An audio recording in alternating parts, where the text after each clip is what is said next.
ghosts. Ghosts are weird in and of themselves, right? Like I don't know that, what people believe in, what they don't. I think it's an important thing to kind of jump into here. So what we want to talk about is that in business, when it comes to technology, you're dealing with a lot of different external factors, right? And some of them are very easy to understand. They're very simple threats, right? Your competitors, price, cost, those types of things.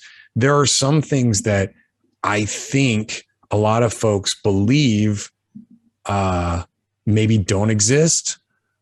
Maybe they treat them with a certain amount of healthy skepticism. And I feel like a lot of that comes back to, specifically in business, technology risk, and cybersecurity is one of those technology risks. So sometimes we'll see organizations that have created what we call IT debt, where they're like, look, I bought this server 13 years ago. It runs. I have files on it. I don't understand what my problem is, right? I don't understand my risk. And then you have others that are, and that's a little more of a concrete risk because you're talking about aged systems. You've got a little less concrete risk, which are these external forces that you never see, but you hear about, right? Like people hear about these risks. They're like, well, I know a friend of mine who got hacked, or I read this thing in the newspaper, right? And people are like, pictures are never happened, right? And so, when we talk about, do you believe in ghosts? Like, do you? Like, what do you believe in when it comes to the risk within your organization? Dan,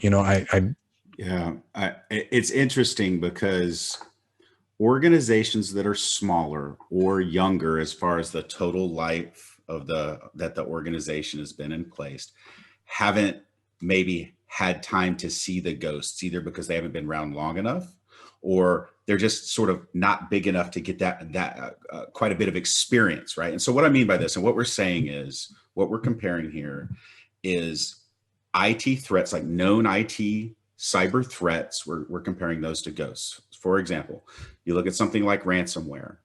I work with companies that have been around for a year, have been around for much, much longer amount of time. I work with very small companies. I work with very large companies.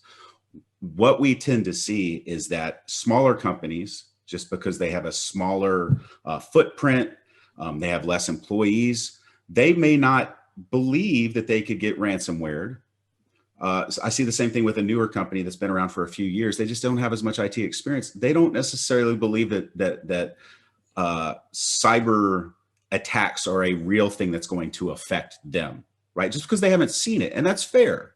But we come in as consultants, and our team comes in, and we've seen these type of things happen to similar size companies and similar, they're in similar businesses and things like that. So what one of our jobs is as consultants is to come in and say, these ghosts exist. These are real. We can say, without a doubt, these things are real. These things can happen to your business, right? And so that's kind of something that I see that over time, as businesses are open for many more years, then they've had an attack, they've had this and the other, and then they start to believe in those ghosts, right? Patrick, do you see the same thing? Yeah, and to the point is oftentimes what we see is that a lot of companies will say, well, why would they go after me? Why would they target me? You're right. Why would a ghost haunt me? Why would a ghost haunt me? 15-person shop. I got nothing to haunt you. It's right. The fact is the threat out there, they don't care. Like, typically speaking, a lot of these threat actors will just have tools that scan the internet, right? They'll scan IP addresses, looking for vulnerabilities. It's all automation at this point. And so they're looking for, weak points in your network, whether that's a firewall or, a server or something like that. And that's an easy way to get into their environment, right? That's an easy way to if you take the analogy, to haunt your business, right? And they do. They do. Like, that's the interesting thing, right? Like, you find that what they say is that most of the time, if somebody's infiltrated your network, they will lurk around in your network quietly, and you will never know that they're there for months. Yeah. Right. Yeah. And so if you haven't had a breach or a virus, or heck, even spam or phishing, which I seriously doubt. I think everybody in this day and age has had some experience with that. So it's not a question of if, it's really a question of when, right? and to what degree, to what damage will a breach happen to your organization. Mm-hmm.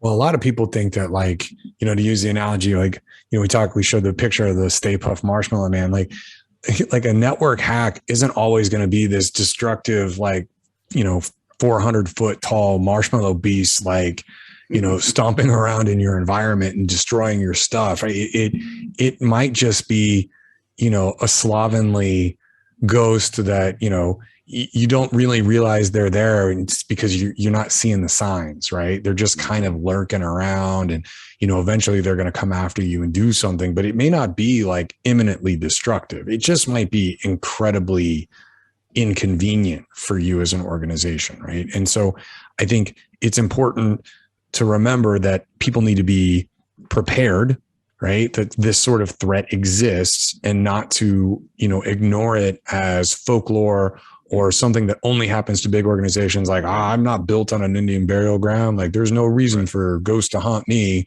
right? Like that's poltergeist stuff, right? Yeah. Like, no, like this sort of thing can't happen to anyone, right? It doesn't matter what the history of your organization. It doesn't matter the size of your organization. What matters is that you are essentially prepared, that that as Patrick said, it's not if, it's when, and that you've got some risk mitigation steps in place. Yeah. And also to kind of, to keep that theme going, right? If you have just a nuisance, like say, take spam, for example, or phishing, it's a nuisance, right? It's always coming into your inbox. You're always dealing with it. It's not something, it may be noise that you tend to forget about. But if you ignore it long enough, it's going to get, it may get worse, right? The ghost may get more emboldened to do nastier things in your environment, right? So if you have a benign virus that's just sitting around there, it can get worse, right? It can spread. It can inject further down the road, a ransomware to encrypt all your data, right? So it's important that even if you have a benign infection or a benign threat in your environment, that you just don't ignore it.